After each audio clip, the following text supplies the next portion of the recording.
2024 O-level paper එකේ කුලක ගාන 12 වෙනි ගාන බලමුන් කොහොමද හදාන්නේ කියලා. එක්තරා වැඩසටහනකට පැමිණි පාරිභෝගිකයන් 100 දෙනෙකු පිළිබඳ තොරතුරු සහිත අසම්පූර්ණ වෙන රූප සටහනක් එහි දැක්වේ. එතකොට මේකේ තියෙනවා කුලක 3ක් මාක් කරලා තියෙනවා. මේකේ එකක් විතර මිලට ගත් අය, තව එකක් තියෙනවා මාළු මිලට ගත් අය කියලා. තව සර්කල් එකක්, තව කුලකයක් තියෙනවා මැදින් මේ අඳුරු කරලා තියෙන එක පරිප්පු මිලට ගත් අය කියලා යාලා කියනවා. මේ වගේම තව පොයින්ට් එකක් දීලා තියෙනවා ඔයාලට පල්ලෙහායින්. පාරිභෝගිකයෝ 14ක් මාළු හෝ පරිප්පු හෝ විතර හෝ මිලට නොගත්හ. පාරිභෝගිකයෝ 60ක් පරිප්පු මිලට ගත්හ. ඒතර මේක අපිට ගොඩක් වැදගත් තොරතුරක්. මේකෙන් තමයි අපිට වෙන් රූප සටහනේ ලකුණු කරන්න දත්ත හම්බෙන්නේ. දැන් මේක කියන්නේ හෝ මාළු හෝ පරිප්පු හෝ විතර හෝ මිලට නොගත්හ කියලා. ඒකෙන් මේ යාලා අපිට කියන්නේ මේ 14 දෙනෙක් පාරිභෝගිකයෝ 14 දෙනෙක් මේ තුනෙන් එකක්වත් මිලට ගත්තේ නැහැ කියන එක. ඒ වගේම මෙන්න මේක අපිට වැදගත් පොයින්ට් එකක් මේ 14 දෙනෙක් කියලා පටන් ගත්ත එක. ඒ වගේම තව එකක් තියෙනවා පාරිභෝගිකයෝ 60 දෙනෙක් පරිප්පු මිලට ගත්හ කියලා. ඒ වගේම අපි පළවෙනියටම පටන් ගන්නකොට මෙතන කියනවා පාරිභෝගිකයන් 100 දෙනෙකු පිළිබඳ තොරතුරු තමයි යන්නේ කියලා. ඔන්න ඔය තොරතුරු ටික වැදගත් වෙනවා වෙන් රූප සටහන ඇඳලා ඒකේ තියෙන දත්ත ලකුණු කරද්දී මේක වෙන් රූප සටහන අඳිනවට අපිට එක්සෑම් එකේදී ඔයාලට ලකුණු හම්බ වෙනවා එකක් හරි දෙකක් හරි මේක පෙන්නනවා මාක්ස් එන විදිහ. අපි බලමු පළවෙනියට මේක අඳින්න පටන් අරගෙන.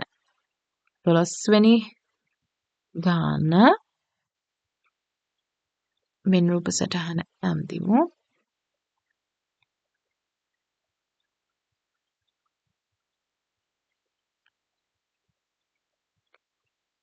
මේ ඉන්නේ බිත්තර මිලට ගත්ත අය, මාළු මිලට ගත් අය, ඒ වගේම මේ ඉන්නේ පරිප්පු මිලට ගත් අය. හරිද? එතකොට 14 දෙනෙක් මාළුවත් පරිප්පුවත් බිත්තරවත් අරගෙන නැහැ. ඊට කලින් අපි ලකුණු කරමු මේ පාරිභෝගිකයන් 100 දෙනාගේ කතාව. සර්වත්‍ර කුලකේ අපි මාක් කරන්නේ මේ අපි අඳින ඍජුකෝණාශ්‍රයේ උඩින්. අපි අඳින කොටුවේ උඩින් තමයි මාක් කරන්නේ. ඒතර මෙතන ඔක්කොම 100ක් නිසා අපි ඒක මාක් කරන්න ඕනේ මුලින්ම. ඊට පස්සේ 14ක් මේ තුනෙන් එකක්වත් නැහැ කියනනේ. එහෙනම් අපිට මේ රවුම් ඇතුලේ නැතුව ඒ වගේම පිට හැබැයි මේ කොටුව ඇතුලේ මාක් කරන්න ඕනේ. මොකද එයාලා මුකුත් මිලදී ගත්තේ නැතත් එයාලා පාරිභෝගිකයෝනේ මේ 100 උතරේ ඉන්න අය නිසා අපි රවුම් ටික ඇතුලේ නැතුව එයාලගෙන් එළියේ කොටුව ඇතුලේ 14 මාක් කරා. ඊට පස්සේ තියෙනවා 60ක්. 60 දෙනෙක් පරිප්පු මිලට අරගෙන තියෙනවා කියලා. එතකොට 60 මාක් කරද්දී මම මෙතන මේ ඔයාලට පෙන්නනවනේ කතිරක් දාලා කොටස් තුනක්. මේ කොටස් තුනෙන් තමයි ඔය පරිප්පු මිලට ගත් රවුම ඇතුලේ තමයි මේ මාක් කරපු කොටස් තුනම තියෙන්නේ. හැබැයි අපිට එහෙමයි කියලා මෙතන මේ 60 දෙනෙක් පරිප්පු මිලට ගත්ත කියන නිසා 60 මාක් කරන්න බෑ ඔය කොටස් තුනෙන් එකවත්.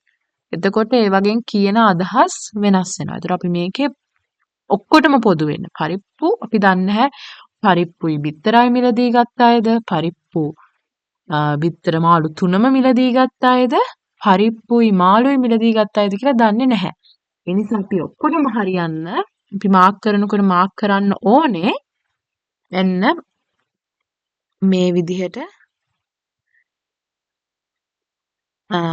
එයාලගේ රවුම මත තමයි මාක් කරන්න ඕනේ. ඊට පස්සේ අපේ හරි නේද? ත්‍රේ දත්ත ටික හරි. ඊට පස්සේ පළවෙනි කොටසට යමු. මාළු, බිත්තර සහ පරිප්පු යන භාණ්ඩ වර්ග තුනෙන් එක් වර්ගයක් පමණක් මිලටගත් පාරිභෝගිකයන් සංඛ්‍යාව කීයද? මේ භාණ්ඩ වර්ග තුනෙන් එක් වර්ගයක් පමණක් මාළු නම් මාළු විතරයි.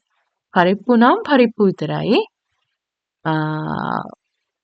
බිත්තර නම් බිත්තර විතරයි එයා ගන්න ඕනේ. එතකොට මම මේකේ ඔයාලට පෙන්නුවොත් මේක ටිකක් zoom කරන්නම්. අ මම හිතනවා මම මේකෙම ඔයාලට මාක් කරලා පෙන්නුවොත් ඒක ලේසි වෙයි කියලා. මෙතන අපිට ආව 60ක්. එතකොට මෙතන 14ක් ආවා. එතකොට මේකේ මෙන්න මේ කොටස මම ඒක කලර් එකක් දානවා. yellow වලින් කලර් කරනවා මේ හඳක් වගේ තියෙන කොටස. එතකොට මම එහා පැත්තේ හඳක් වගේ තියෙන කොටස blue වලින් කලර් කරනවා. හරිද? ඔන්න ඔය කොටස් දෙක ගත්තම මම මේ කහ පාටින් පාට කරලා තියෙන කොටස ඒකෙන් කියන්නේ බිත්තර පමණක් මිලට ගත්ත අය. ඒක තේරුණා නේද? ඒ කියන්නේ මෙයා මෙන්න මේ මම කහ පාටින් පාට කරලා තියෙන කොටස කාටවත් අයිති වෙන්නේ නැහැ. මෙන්න මේ අඳුරු කරලා තියෙන කොටසත් එක්ක ගෑවෙන්නේ නැහැ. මාළුත් එක්ක එකතු වෙන්නෙත් නැහැ. එතකොට මෙයා ඉන්නේ තනියමනේ. එතකොට මේ කොටස මේ කහ පාටින් තියෙන කොටස එයාලා බිත්තර විතරක් ගත්ත අය. ඒ වගේම තමයි මම මේ බ්ලූ එකට නිල් පාට කොටසට ගියොත් එයාලත් මාළු විතරක් ගත්ත අය. හරි. ඒතර දැන් හරි මාළුයි විතරයි හරි. දැන් බලන්න පරිප්පු විතරක් මිලට ගත්ත අය කොතනින්ද පෙන්වන්නේ? පරිප්පු විතරක්. පරිප්පු. එන්න මේ කොටස ගමු. මේකෙන් මම මේ කතිරයක් දාන කොටසෙන් කියවෙන්නේ මොකක්ද? එයා පරිප්පු කොටසෙත් ඉන්නවා. ඒ වගේම එයා මෙන්න මේ බිත්තර රවුමය ඇතුලෙත් ඉන්නවා. එතකොට එයා එහෙනම් බිත්තර සහ පරිප්පු කොටස. මෙයා බලන්න. මෙයා පරිප්පු රවුම ඇතුලෙත් ඉන්නවා. මාළු කියන රවුම ඇතුලෙත් ඉන්නවා. එතකොට මෙයා මාළු සහ පරිප්පු. මෙයා ගත්තොත් මෙයා පරිප්පු රවුම ඇතුලෙත් ඉන්නවා. බිත්තර රවුම ඇතුලෙත් ඉන්නවා. මාළු රවුම ඇතුලෙත් ඉන්නවා. එහෙනම් මෙතනින් එක්කෙනෙක් එක කොටසක්වත් නැහැ නේද? පරිප්පු විතරක් මිලට ගත්ත අය. ඒ කියන්නේ පරිප්පු විතරක් මිලට ගත්ත අය කවුරුත්ම නැහැ. හරි. එහෙනම් මාළුයි වර්ග තුනෙන් එකක් පමණක් මිලදී ගත්ත අය කිව්වම මාළු විතරක් මිලට ගත්ත අය බිත්තර විතරක් මිලට ගත්ත අය තමයි ඉතුරු වෙලා ඉන්නේ දැන්. ඒ දෙන්නගේ අගයන් දෙක එකතු කරොත් අපිට මේ ප්‍රශ්නෙට උත්තරේ හම්බෙනව නේද? මොකද පරිප්පු විතරක් ගත්ත අය නෑ. එහෙනම් අපිට මාළු විතරකුයි බිත්තර විතරකුයි ගත්ත අය එකතු කරාම හරි. දැන් අපිට මේකේ දත්තයක් දීලා තිබ්බ 60ක් 60 කියලා කියන්නේ මෙන්න මේ පරිප්පු මිලට ගත්ත අය. ඒ කියන්නේ මෙන්න මේ පාට කරලා තියෙන ඉරි වලින් පාට කරලා තියෙන රවුම ඇතුලේ තියෙන 60 ඇරෙන්න ඉතුරු ටිකේ අගය කිව්වොත් කොහොමද? මේ රවුම් කරලා තියෙන ප්‍රදේශයේ 60ක් ඉන්නවා. ඒකට අයිති වෙන්නේ නෑ මේ කහ පාට ප්‍රදේශයවත් නිල් පාට ප්‍රදේශයවත් මුකුත් පාට කරලා නැති මේ එළියේ තියෙන සුදු ප්‍රදේශයවත් ඒකට අයිති වෙන්නේ. එතකොට ඔයාලා කල්පනා කරොත් මේ මෙන්න මේ ටික එකතු කරාම එන්න ඕනේ නේද 40ක්. මේ ටික නැතුව මේ ටික ඔක්කොම ඉරි ඇඳලා තියෙන කොටස නැතුව කහ පාට එකයි නිල් පාට එකයි මම මේ මුකුත්ම කරලා නැති එළියේ තියෙන ටිකයි එකතු කරාම 40ක් වෙන්න ඕනේ නේද? ඇයි ඔක්කොම ඉන්නවා 100ක් සර්වත්‍ර කුලකයේ 100ක් ආවේ මේ ටික 60යි නම් ඉතුරු ටික 40ක් වෙන්න ඕනේ නේද? ඔන්න ඒ විදිහට හිතුවොත් අපි බලමු කොහොමද උත්තරේ ලියන්නේ කියලා. පළවෙනි කොටසට අපිට එන්නේ 100න් අපි අඩු කරන්න ඕනේ 60. එතකොට අපිට එනවා 40යි කියලා. හැබැයි ඔයාලා මෙතන තව ටිකක් පරිස්සම් වෙන්න ඕනේ. මොකද මේ 40 කියන්නේ මේ අර එළියේ තියෙන සුදු පාට කොටසත් එක්කම තමයි. කියන්නේ මෙන්න මේ 14ත් එක්කම තමයිනේ. එතකොට yellow එකයි blue එකයි විතරක් ඔයාට ඕන නම් ඔයා කරන්න ඕනේ මොකක්ද? 40න් මේ 40නොත් තව ඔයා අඩු කරන්න ඕනේ එළියේ ඉන්න 14 දෙනා. එතකොට එනවා 26ක් විදිහට උත්තරේ. එහෙනම් මේ මාළුයි විතරක්. ඒ කියන්නේ භාණ්ඩ තුනෙන් හක් විතරක් මිලට ගත්ත අය 26 දෙනෙක් ඉන්නවා. ඒ ප්‍රශ්නේ හරි. ඊට පස්සේ අපි යමු මෙම භාණ්ඩ වර්ග තුනම මිලටගත් පාරිභෝගිකයන් සංඛ්‍යාව මෙම භාණ්ඩ වර්ග දෙකක් පමණක් මිලටගත් පාරිභෝගිකයන් සංඛ්‍යාවට සමාන නම් භාණ්ඩ වර්ග තුනම මිලටගත් පාරිභෝගිකයන් සංඛ්‍යාව කීයද? අපි ආයෙත් එමු මේ වෙන රූප සටහනට. ඒකේ කියන්නේ භාණ්ඩ වර්ග තුනම මිලටගත් සංඛ්‍යාව. ඒ කියන්නේ අපි ඒක පාට කරමු. ඉතින්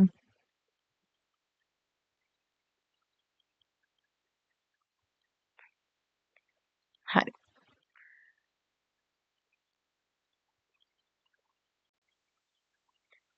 භාණ්ඩ තුනම මිලටගත් සංඛ්‍යාව කොහෙද ඉන්නේ? මෙන්න මේ මැද කෙනා. කලින් විස්තර කරා මේ මැද කෙනා තමයි භාණ්ඩ තුනම මිලටගත් අය. එතකොට භාණ්ඩ දෙකක් පමණක් මිලටගත් සංඛ්‍යාව මේ භාණ්ඩ තුනම මිලටගත් සංඛ්‍යාවට සමානයිලු. එතකොට භාණ්ඩ දෙකක් පමණක් මිලටගත් සංඛ්‍යාව කට්ටිය පෙන්වන්නේ කොතනින්ද? එතකොට කල්පනා කරොත් මෙන්න මේ කොටසයි නේද භාණ්ඩ වර්ග දෙකක් පමණක් මිලටගත් අයට එන්නේ. මොකද මෙතන එනවා බිත්තරයි පරිප්පුයි මේ කොටස එනවා මාළුයි පරිප්පුයි කියලා. ඒ දෙකොල්ල සමානයි කියලා කියන්නේ. එතකොට හිතන්නකෝ මම මෙතනට දැම්මොත්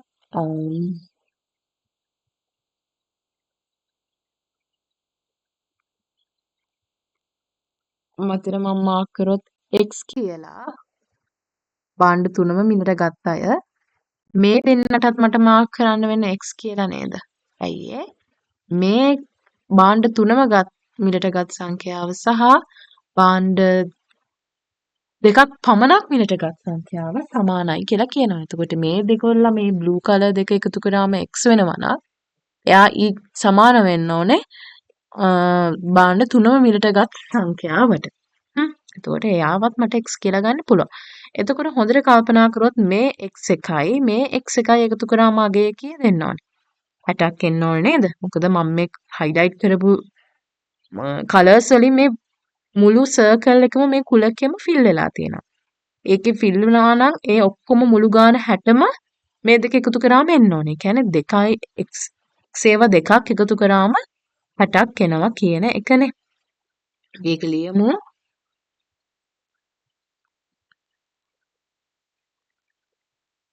x එකතු කිරීම x සමානයි 26යි 60යි. ඒ කියන්නේ 2x සමානයි 60යි. එහෙනම් x කීයද? 30යි.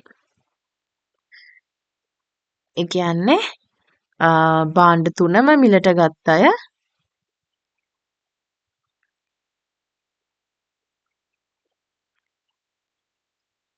හැටයි. නෙමෙයි 30යි. හරි නේද? ඒකත් හරි. ඊට පස්සේ කියනවා බිත්තර සහ පරිප්පු පමණක් මිලටගත් පාරිභෝගිකයන් සංඛ්‍යාව මාළු සහ පරිප්පු පමණක් මිලටගත් පාරිභෝගිකයන් සංඛ්‍යාව මෙන් දෙගුණයක් නම් බිත්තර සහ පරිප්පු මිලටගත් පාරිභෝගිකයින් සංඛ්‍යාව කීයද?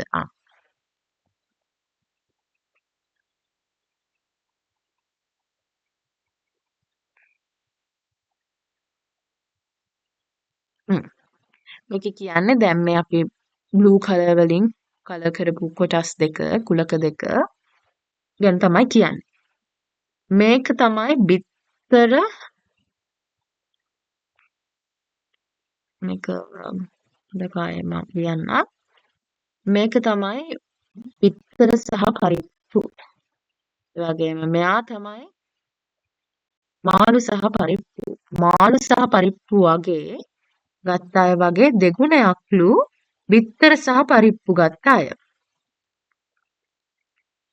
බිත්තර සහ පරිප්පු ගත්ත අය මේ වගේ දෙගුණයක්ලු. කොළ පාට එක වගේ දෙගුණයක්ලු නිල් පාට එක. එහෙනම් අපිට පුළුවන් නේද ඒකත් හොයාගන්න. ඒක කොහොමද හොයාගන්නේ? දැන් අපි දන්නවා මේ දෙකම ගත්ත අය කීයක් ආවද? ඒ ගාන සමාන වුණානේ තුනම ගත්ත අයට. ඒ කියන්නේ අපිට ආව එකට 30ක් නේද? ඒකට දෙවෙනි කොටසින් ආව අපිට ප්‍රශ්නෙට උත්තරේ 30ක් කියලා. ඒ වගේමනේ මේ දෙකම මිලට ගත්ත අය.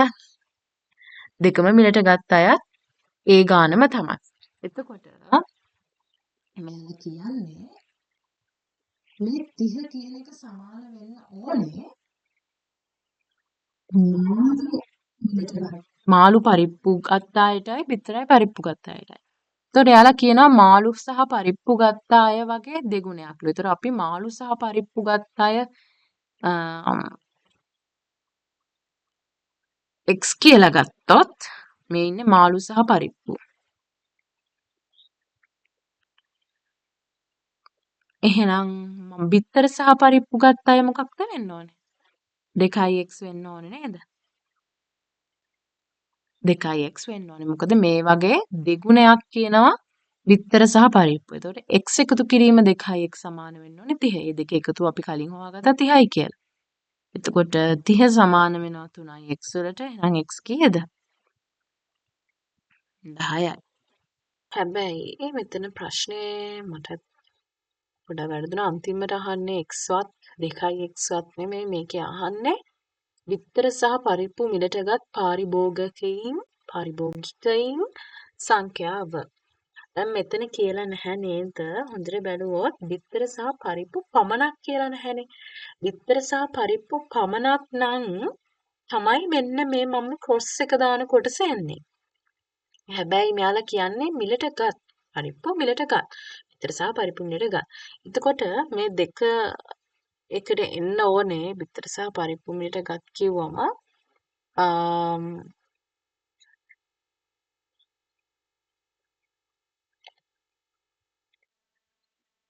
මෙන්න මේ කොටසයි දෙකම එන්න ඕනේ නේද? බිත්තර සහ පරිප්පු මිලටගත් කිව්වම මොකද එයාලා අපිට අදාළ නෑ. එයාලා මාළු ගන්නවද නැද්ද කියන එක අදාළ නැහැ. එතකොට දැන් අපි කලින් හොයාගත්තනේ මේක කරනකොට මාක් කරගෙන යන්න මම මේ අර පේස් කරන නිසා හොයාගන්න බෑ. මෙතන කලින් අපිට ආවේ 30 නේ. 30ක් ආවා. මෙතන අපිට දැන් x ආවා අපිට x ආවා 10යි කියලා. x 10යි නම් අපි කිව්වේ x කියලා අපි ගත්තේ මේ මාළු සහ පරිප්පු පමණක් මිලට ගත්ත අයනේ. මේ අපි x කියලා ගත්තේ යාළුවා. එහෙනම් 2x කියන්නේ 20යි. නේ? ඒ කියන්නේ බිත්තර සහ පරිප්පු කොටසට එන්නේ 20යි කියලා. මෙන්න මේ ක්‍රොස් එක දාලා කොටසට එන්නේ 20යි කියලා. එහෙනම් මේ මම කලර් කරලා තියෙන කොටසේ ඔක්කොම කීයද? 50යිනේ. ඒතර අපි ඒක තමයි හොයන්න ඕනේ මෙතන. හරිද? ඒතර මේ 20යි 30යි එකතු කරලා 50 කියන එක තමයි අන්තිමට උත්තරේ එන්න ඕනේ. හරි නේද? යමු 4වෙනි කොටසට 4වෙනි ප්‍රශ්නේ අන්තිම ප්‍රශ්නේ. බලමු මොකද්ද කියන්නේ කියලා. මාළු මිලටගත් පාරිභෝගිකයන් සංඛ්‍යාව 52යි නම් බිත්තර පමණක් මිලටගත් සංඛ්‍යාව තමයි හොයන්න කියන්නේ. මාළු මිලටගත් අය 52යි කියන්නේ අපි මේක ලකුණු කරමු.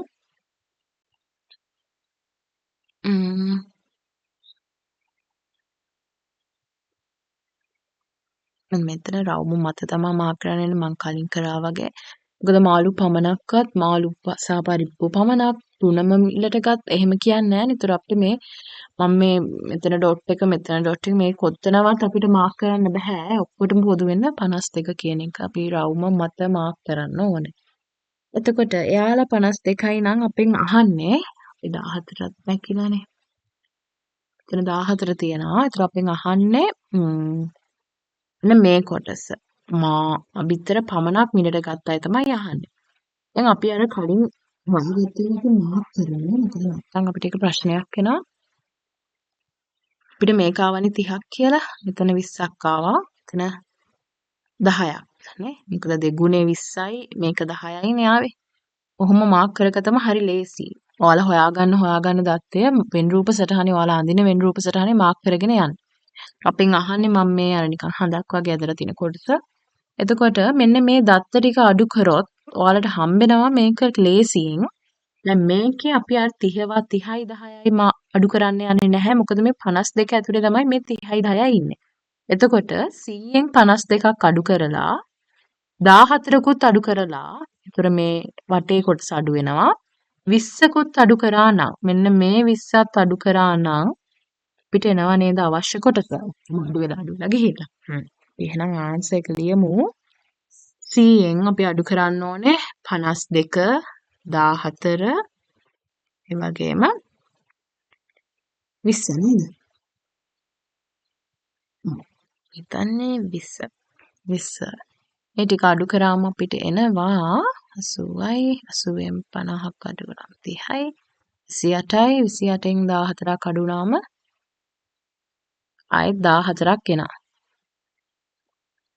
මේකට ෆයිනල් ආන්සර් එක එන්නේ 14 කියන එක හතරවෙනි කොටසට. ඒතර ඔය විදිහට තමයි අපි මේ ක්වෙස්චන් එකට ආන්සර්ස් ලිව්වේ.